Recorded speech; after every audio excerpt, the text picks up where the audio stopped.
بسم اللہ الرحمن الرحیم۔ آج انشاءاللہ 12ویں پارے کا اللہ کی توفیق سے خلاصہ بیان کیا جائے گا۔ اللہ ہمیں قرآن کی تعلیمات کے ساتھ جڑنے کی اور ان پہ عمل کرنے کی اور انہیں آگے پہنچانے کی توفیق عطا فرمائے۔ 11ویں پارے کے آخر سے سورہ ہود شروع ہو جاتی ہے۔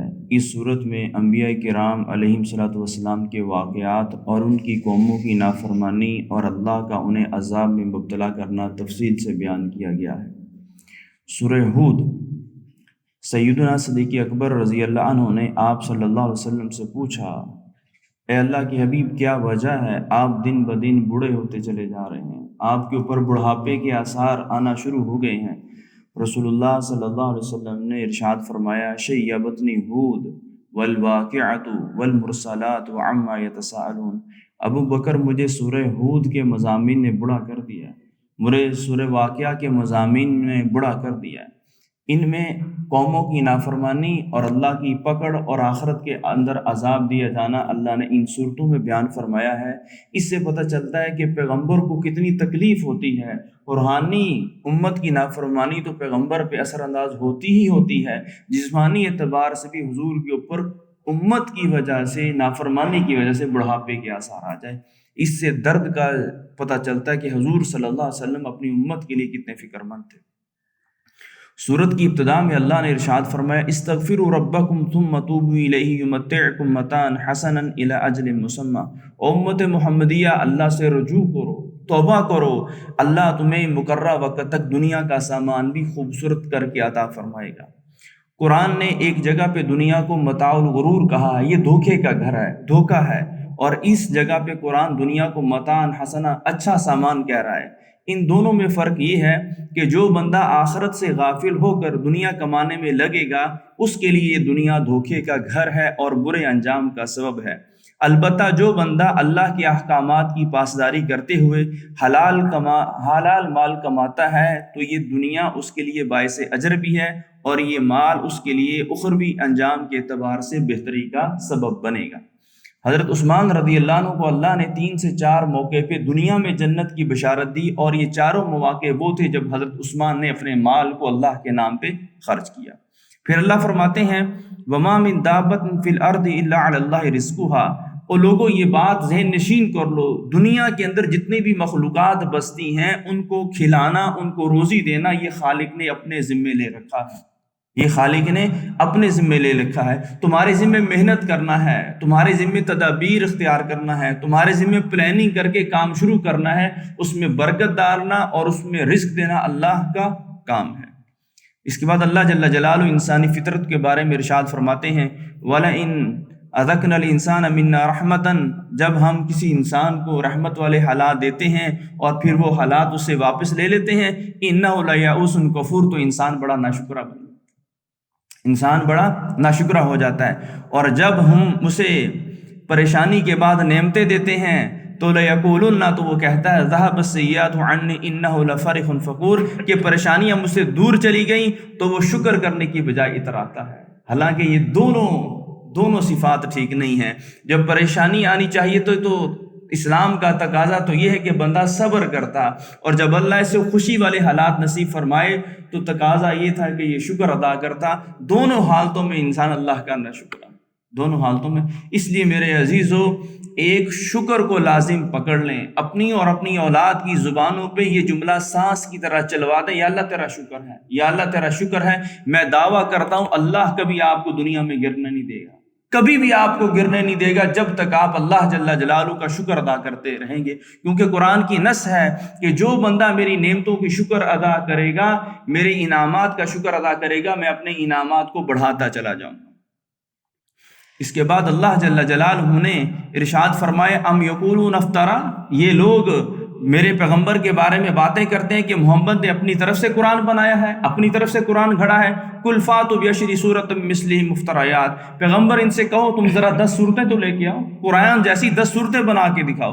قرآن نے یہ چیلنج 3 مرتبہ کیا ہے۔ ایک مرتبہ پورا قرآن لے کے آؤ ہمارے مقابلے میں، دوسری مرتبہ 10 صورتیں لے کے آؤ ہمارے مقابلے میں، اور تیسری مرتبہ ایک آیت لے کے آؤ۔ تو ساری کی ساری دنیا کے لوگ قرآن کی ایک آیت بنانے سے بھی عاجز ہیں۔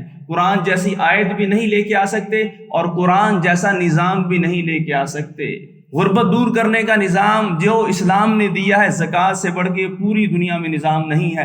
پاک دامنی کا نظام جو اسلام نے دیا ہے نکاح کا، پوری دنیا میں اس سے بڑھ کے پاک دامنی کا نظام نہیں ہے۔ عورت کی عزت کا نظام جو اسلام نے دیا ہے، ماں ہے تو جنت ہے، بیٹی ہے تو رحمت ہے، بیوی ہے تو نعمت ہے، پوری دنیا کے پاس ایسا نظام عورت کی عزت والا نہیں ہے۔ تو خدائے ذوالجلال کا یہ چیلنج ہے کہ اسلام جیسے چیزیں لے کے تو آؤ۔ پھر اللہ نے ارشاد فرمایا جو صرف دنیا کی زندگی اور اس کی خوبصورتی چاہتا ہے ہم اسے دے دیں گے، لیکن آخرت میں ایسے بندوں کا کوئی حصہ نہیں، کوئی حصہ نہیں۔ ہاں، اللہ جل جلالہ نے پھر آگے نوح علیہ السلام کا واقعہ بڑی تفصیل سے ارشاد فرمایا۔ ہم نے اپنے بندے نوح کو 950 سال صرف دعوت کی عمر دی ہے کہ اس 950 سال میں میرے بندے نے صبح اور شام میرے ہی بندوں کو میرے ساتھ جوڑا ہے، میرے ہی بندوں کو میرے ساتھ جوڑا ہے۔ اور نوح علیہ السلام کی دعوت کیا تھی؟ اللہ تعبدوا الا اللہ، او لوگو اللہ کی بندگی اختیار کرو، اللہ کے سامنے سجدہ کرو، اللہ سے جڑ جاؤ۔ اس لیے ساری کی ساری دینی محنتوں کا جو مرکز ہونا چاہیے وہ اللہ کے ساتھ جوڑنا ہونا چاہیے، وہ رسول اللہ صلی اللہ علیہ وسلم کے ساتھ جوڑنا ہونا چاہیے۔ اگر ہمارا یہ خلاصۃ القرآن یا آخری عشرے میں جو سیرت شروع کریں گے، یا دورہ تفسیر ہے، یا ہماری دعوت کی محنت ہے، یا ہماری ذکر کی محنت ہے، ان ساری کی ساری محنتوں سے مقصود خدا نہ خواستہ شہرت ہوئی، ہٹو بچوں کا شور ہوا، خدا کی قسم اللہ جل جلالہ ذرہ کے برابر بھی اجر نہیں دے گا۔ اس لیے حدیث میں آتا ہے 3 سب سے اعلیٰ درجے کے اعمال ہیں، اور ان 3 اعمال کرنے والوں کو سب سے پہلے جہنم میں ڈالا جائے گا۔ شہید کو سب سے پہلے جہنم میں ڈالا جائے گا کہ اس کی شہادت کے پیچھے جو نظریہ تھا وہ شہرت کا تھا۔ سخاوت سخی آدمی کو، پیسہ خرچ کرنے والے کو سب سے پہلے جہنم میں ڈالا جائے گا کہ خرچ کرنے کے پیچھے جو سوچ اور نیت اور نظریہ تھا وہ شہرت تھی کہ لوگ مجھے سخی کہیں۔ عالم اور قاری کو سب سے پہلے جہنم میں ڈالا جائے گا کہ بیانات اور درس کا مقصد کیا تھا جی؟ لوگ حضرت کہیں، لوگ عزت کریں۔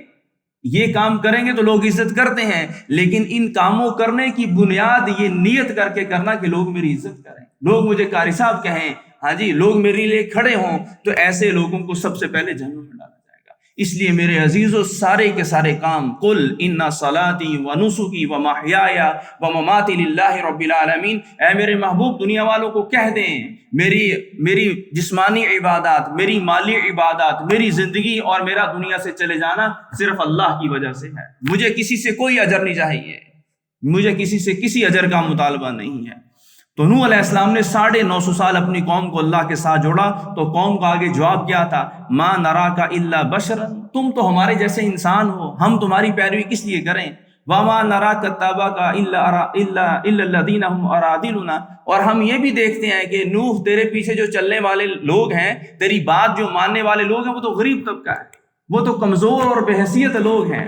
ہاں، اور آج بھی معاشرے کے اندر دینداروں کو جو مالی اعتبار سے کمزور ہیں، خصوصاً اہل مدارس کو بین الاقوامی سطح پر سب سے زیادہ ٹارگٹ کیا جاتا ہے، سب سے زیادہ ٹارگٹ ان کو کیا جاتا ہے۔ وجہ کیا ہے؟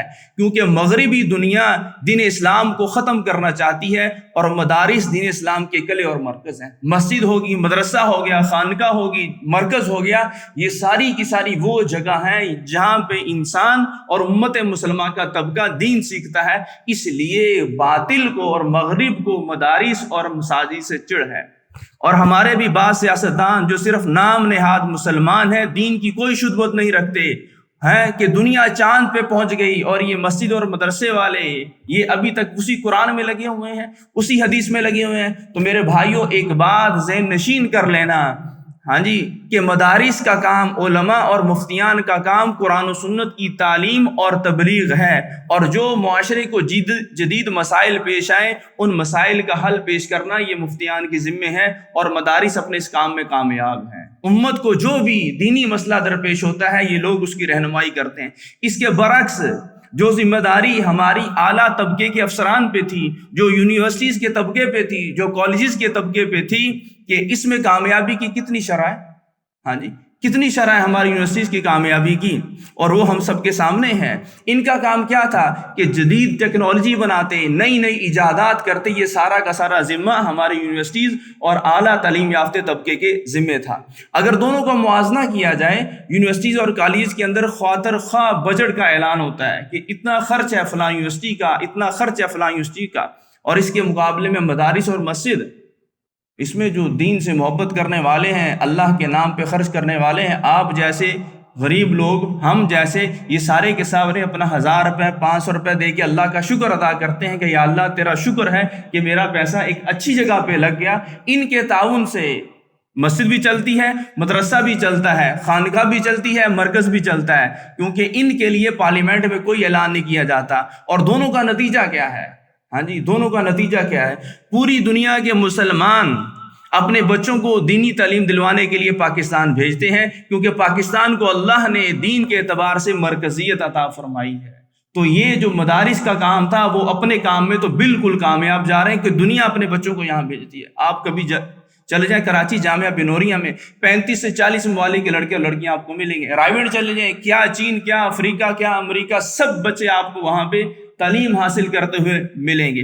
اس کے برعکس ہم نے کبھی یونیورسٹیز کے بارے میں سنا کہ مانچسٹر کا لڑکا ہماری فیصل آباد کی یونیورسٹی میں پڑھنے آیا، ہماری لمز یونیورسٹی میں پڑھنے آیا؟ نہیں ہے، کیونکہ ہم اس معاملے میں دنیا کے اعتبار سے کمزور ہیں۔ ہم اپنی نظام تعلیم کو اس اعلیٰ درجے پہ نہ لے جا سکے جو دنیا کے لیول کا ہونا چاہیے تھا۔ اس لیے میرے عزیزو، ہمیں بین الاقوامی مسائل کا سامنا کرنے کے لیے اپنی نوجوان نسل کو تعلیم کے زیور سے آراستہ کرنا ہوگا، جس سے یہ امت مسلمہ کی قیادت کی باغ دوڑ بھی سنبھال سکیں اور آخرت میں جناب رسول اللہ صلی اللہ علیہ وسلم کی شفاعت کا حقدار بھی بن سکیں۔ ہمیں اپنے نوجوان طبقے کو ان دونوں اعتبار سے مضبوط کرنا ہوگا۔ یہ میری بھی ذمہ داری ہے اور ہماری قیادت کی بھی ذمہ داری ہے۔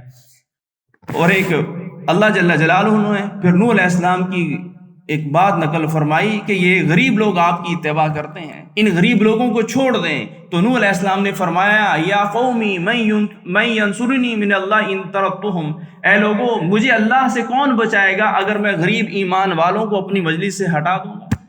اس لیے پتہ چلتا ہے کہ اللہ کے ہاں مسلمان غریب ہو یا امیر ہو، اس کا مقام ہے، اس کا مقام ہے۔ اس لیے میرے بھائیو دوستو، کسی مسلمان کو عیب کی نگاہ سے نہ دیکھا جائے، کسی مسلمان کی کمیاں تلاش نہ کی جائے، وہ جیسا کیسا بھی ہے، وہ جیسا، ہمیں گناہگار سے نفرت نہیں ہے۔ شریعت ہمیں گناہگار سے نفرت کرنے کا حکم نہیں دیتی، بلکہ گناہ سے کرنے کا حکم دیتی ہے۔ ہیرا ہیرا ہی ہے، گٹر میں ہو یا الماری میں پڑا ہوا ہو، ہیرا ہیرا ہی ہے۔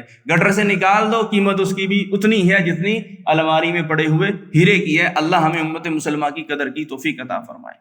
پھر قوم نے کہا، اے نوح فاتنا بما تعدنا ان کنت من الصادقین، جس عذاب کا تو ہم سے وعدہ کرتا ہے کہ اللہ یہ کر دے گا، وہ کر دے گا، وہ لے کے آ۔ تو اللہ جل جلالہ سے نوح علیہ السلام نے دعا فرمائی، اللہ نے حکم دیا، وَاصْنَعِ الْفُلْكَ بِأَعْيُنِنَا، ہماری نگرانی میں کشتی تیار کرو۔ چنانچہ جب کشتی بننا شروع ہوئی، قوم نے مذاق اڑانا شروع ہوا اور اللہ کا حکم عذاب کا آیا۔ اللہ نے فرمایا، پرندوں اور جانوروں میں سے جوڑے جوڑے کشتی میں سوار کرو۔ قَالَ ارْكَبُوا فِيهَا بِسْمِ اللَّهِ مَجْرَاهَا وَمُرْسَاهَا، کشتی میں سوار ہو جاؤ بسم اللہ پڑھ کے، اس کا چلنا بھی اللہ کے حکم سے، اس کا رکنا بھی اللہ کے حکم سے۔ جب سارے کے سارے جانور اور پرندے اور ایمان والے نوح علیہ السلام کے ساتھ بیٹھ گئے، تو نوح علیہ السلام کی نظر اپنے بیٹے پہ پڑی کہ 3 بیٹے تو اندر ہیں، چوتھا بیٹا میرا باہر ہے۔ وَقَالَ نُوحٌ رَبَّهُ، نوح علیہ السلام نے اللہ کی طرف دیکھا، اے اللہ میرا بیٹا ہے، یہ بھی کشتی میں آ کے بیٹھ جائے اور تو بھی کشتی میں آ جا، بچ جائے گا۔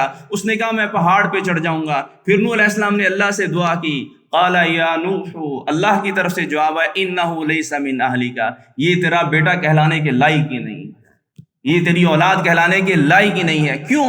انہ عمل غیر صالح، اس کا عمل تو آسمانی تعلیمات کے مطابق ہے ہی کوئی نہیں۔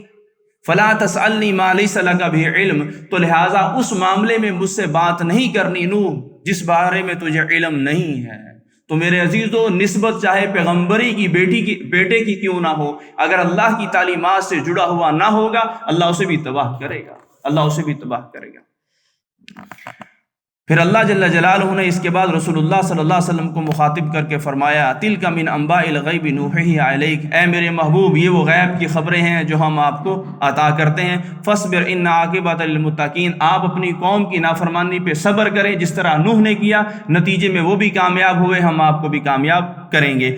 آج بھی دین پر اور دینداروں پر حالات آئیں گے، پرانی سوچ کے مالک لوگ یہ تانا دیں گے کہ یہ داڑھی، یہ ٹوپی، یہ مولوی، ان تانوں سے کبھی گھبرائیں نہیں، کیونکہ ان تانوں کی نسبت ہمارے محبوب صلی اللہ علیہ وسلم کے ساتھ ہے۔ گھبرانا نہیں ہے، گھبرانا نہیں ہے، ڈٹنا ہے، خوش ہونا ہے کہ یہ تو وہی تانے ہیں جو مکہ کی گلیوں میں محمد عربی صلی اللہ علیہ وسلم کو دیے جاتے تھے، ہماری مسلمان ماؤں بہنوں کو دیے جاتے تھے۔ اس طبقے کو پتہ نہیں ہے کہ اس کی قیمت لگنے والی ہے، اس کی قیمت لگنے والی ہے۔ پھر اللہ جل جلالہ نے ہود علیہ السلام کا واقعہ بیان فرمایا، جنہوں نے اپنی قوم کو دعوت دی، اعبدوا اللہ ما لکم من الہ غیرہ، او لوگو اللہ کے در پہ آ جاؤ، اللہ کے علاوہ تمہارا رب کوئی نہیں ہے۔ قوم نے نافرمانی کی، اللہ نے تیز و تند آندھی بھیجی اور طوفان بھیجا اور سب کو تباہ کر دیا۔ اس کے بعد اللہ جل جلالہ نے شعیب علیہ السلام کی دعوت اور ان کی قوم کی نافرمانی اور عذاب کا تذکرہ فرمایا۔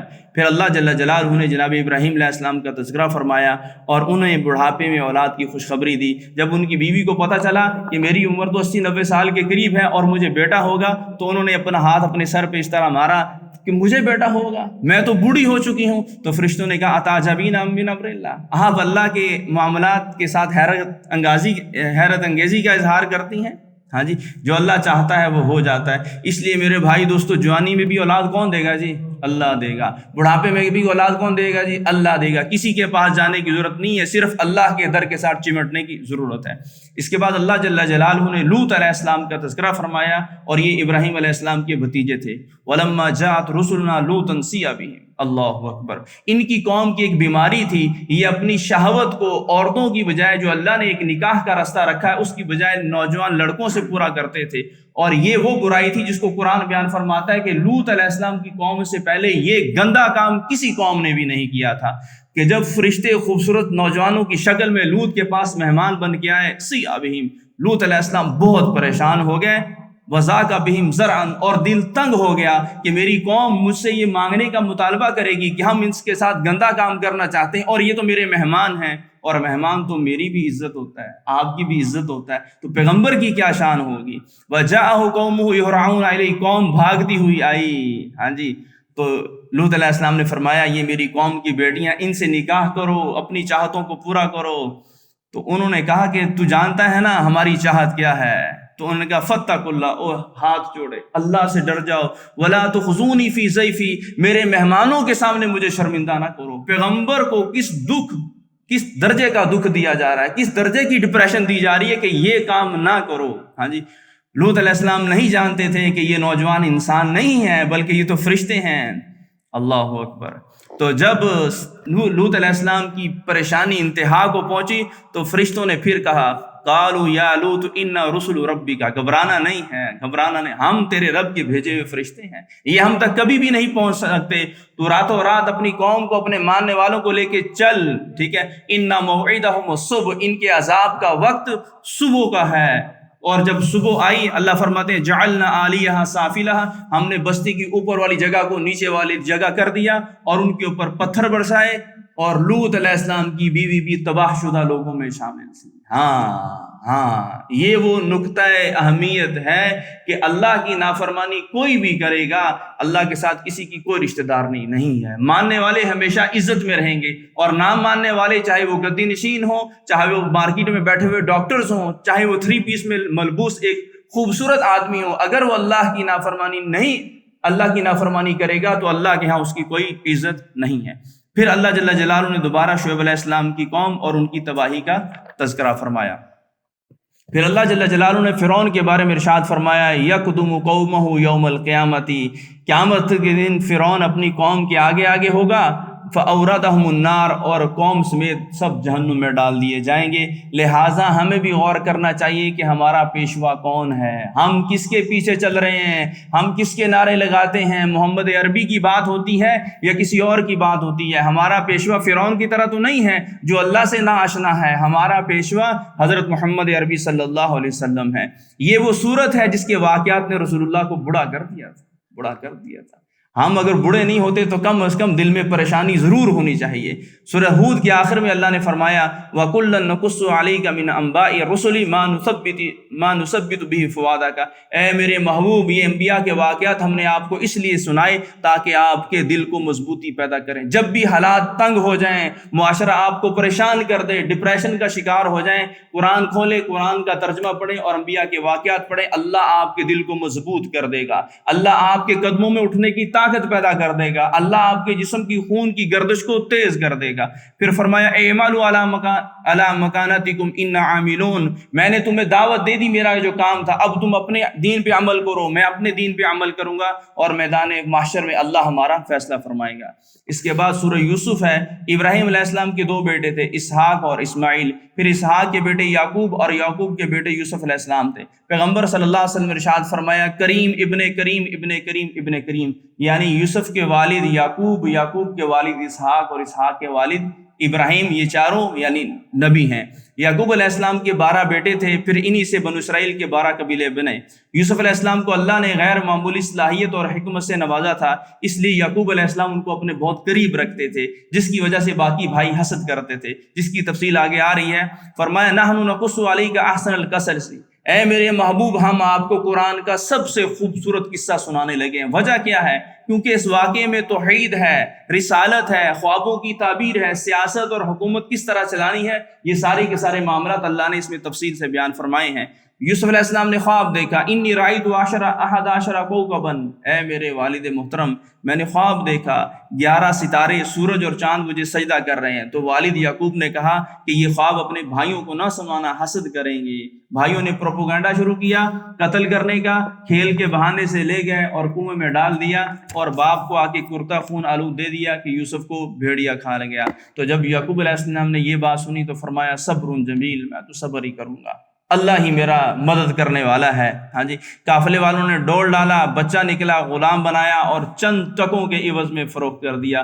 پیغمبر چند ٹکوں کے عوض میں فروخت ہو رہا ہے، تربیت کرنی ہے اپنے پیغمبر کی، مجاہدہ کروایا جا رہا ہے۔ عزیز مصر نے کہا اس کو بیٹا بنائیں گے، جب جوان ہوئے اللہ نے عجیب و غریب خوبصورتی سے نوازا تھا۔ رسول اللہ صلی اللہ علیہ وسلم نے ارشاد فرمایا اللہ نے حسن کا آدھا حصہ یوسف کو عطا فرمایا تھا۔ بادشاہ کی بیوی یوسف علیہ السلام کی طرف مائل ہوئی اور ایک دن کمرے بند کر کے زنا کی دعوت دی تو فرمایا معاذ اللہ، اللہ کی پناہ، انہ ربی احسن مسوایا، میں احسان فراموش نہیں ہوں، میں احسان فراموش، میں اس دعوت کے قریب بھی نہیں آؤں گا۔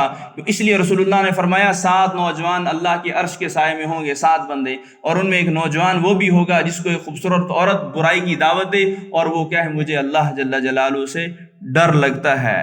ہاں جی، اس کے بعد بھاگے، دروازے پر عزیز مصر سے ملاقات ہوئی تو اس نے کہا آپ کی بیوی یہ کرنا چاہتی تھی۔ بیوی نے الٹا سارا کا سارا الزام یوسف علیہ السلام پہ لگا دیا تو ایک چھوٹے سے بچے نے ایک گواہی دی اور یہ ساری کی ساری بات پورے شہر میں پھیل گئی۔ صرف بادشاہ کی بیوی زلیخا ایسی نہیں تھی بلکہ ان کا سارا معاشرہ خواتین کا گندا تھا۔ ہاں جی، ملکہ مصر جو زلیخا کے نام سے مشہور تھی، جب اسے پتہ چلا کہ میرے بارے میں چہمگوئیاں ہونا شروع ہو گئی ہیں، اس نے مصر کی خواتین کو دعوت دی اور انہیں سیب اور ایک چھری دی اور یوسف علیہ السلام کو کہا ذرا ان کے سامنے نکلو۔ جب یوسف علیہ السلام ان کے سامنے نکلے تو ان کی خوبصورتی کو دیکھ کے عورتوں نے ہاتھ کاٹ لیے۔ تو یہ واقعہ ہے، انشاءاللہ باقی اس کی جو باقی تفصیلات ہیں وہ کل کے درس میں۔ اللہ جل جلالہ ہمیں بھی پاک دامنی نصیب فرمائے، ہماری بچیوں کو، ہمارے بچوں کو بھی پاک دامنی نصیب فرمائے اور امت مسلمہ کو کامیابی نصیب فرمائے۔